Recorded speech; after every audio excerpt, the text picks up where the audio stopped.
So Ras Kuuku declares war the most iconic song in Ghana since 1999. Let me take a deep breath. Ras Kuuku. Ras Kuuku. Ras Kuuku. Bomidi Mami. How many times have I called you? Your song Wo is the biggest or iconic song since 1999. Hey, Okasadie. Wabedru bo amanie. Atunini amanie. Kojo mitimo ho odadie. Sa na mayeso okodie. Minnumu odesa hwedie. Ishiradie. Patapakra bichao. What are you talking about? Anyway, let me come to my people in the studios. Chris. Why the band you get issue plus No, but then this is a big title to behold. You get issue plus Well, I think Ras Kuuku is one of my favorite too. And you know why, definitely you know why Ras Kuuku is one of my favorites, you know. But I don't know. You should know. I am a reggae dancehall bias. And so I'm a reggae dancehall bias. And so the reggae people, the dancehall people, I love them. But Ras Kuuku, you know, is a pure talent and I love his craft, you know. Except that of late, his lyrics are not deep for me these days. I am not really connected to the kind of, you know, his lyrics have become, you know, some way, somehow for me these days. But when Ras Kuuku started and he was singing, you know, Mr. Government and dirty system, you know, and all of that, even Wo, you understand?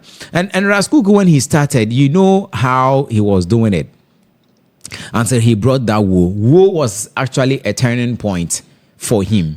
People got to know more about Ras Kuuku after Wo, even though some of us knew him and were listening to his songs back to back and all of that. But I think people's attention, he got people's attention after the Wo. I don't know if Kofi Kinata's influence was also a part of it, but I think that Wo was big. But with all due respect, to say that Wo has been the most iconic song since 1919, I'm sure he just wants to Trend. He just wants to be part. Right? He wants to be part of the conversation. Otherwise, I don't think he would say this. You know, aside from he wanting to be part of the conversation, I don't think Ras Kuuku would ever say that Wo has been or is the most, maybe to him, and looking at his, you know, his repertoire.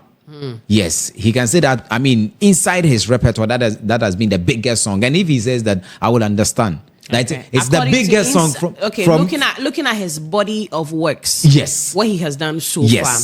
That is the most iconic yes. He has done. Yes, according to his works. Yes. Okay, not like general. Yeah, but in this case, he's speaking general. But maybe he wanted pass for general. Yes, he can't. He spoke for the numbers. Yes, I mean, we will pardon him for that. But to tell me that, I mean, no.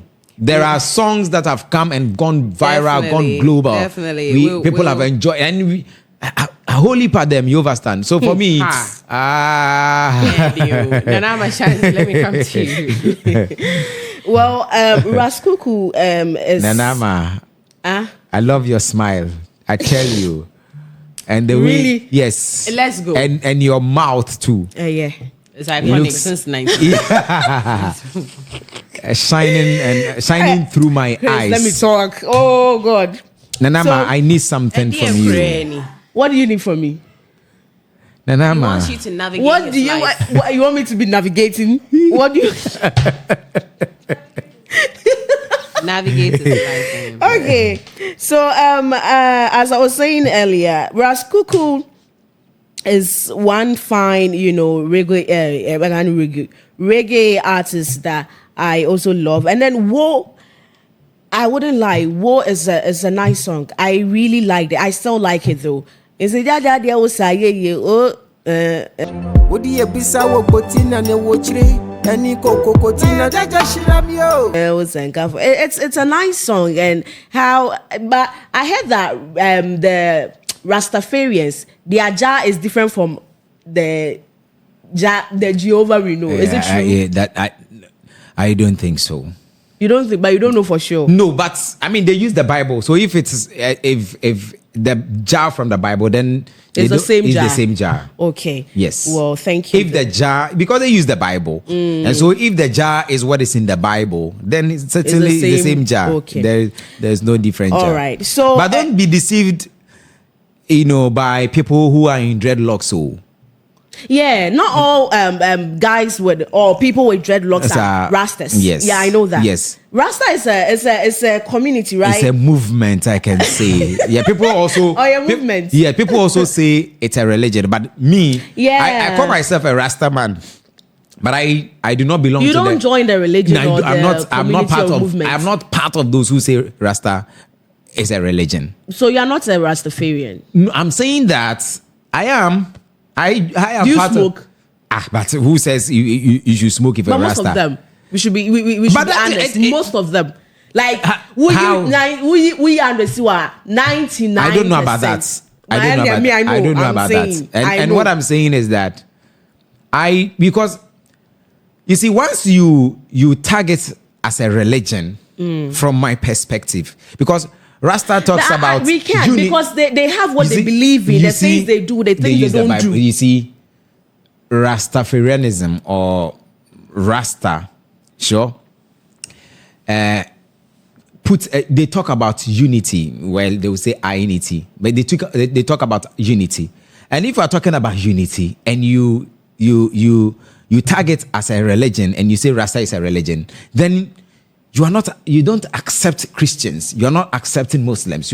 But Rasta is supposed to be an umbrella. But if you are a Christian, do you accept Islamic religion? Do you accept? It brings segregation. It is the belief that No, what I'm saying that once you say it is a religion, then it brings segregation.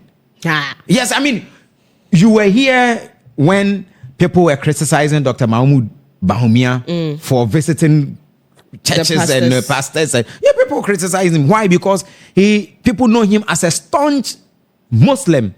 And Muslims don't do that.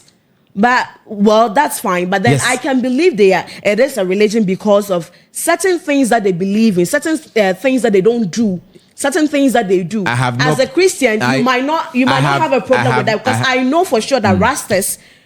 Let's stick to the conversation about Ras Kuuku and then his music. But Ras Kuuku is a Rasta. We are sort of doing RMU.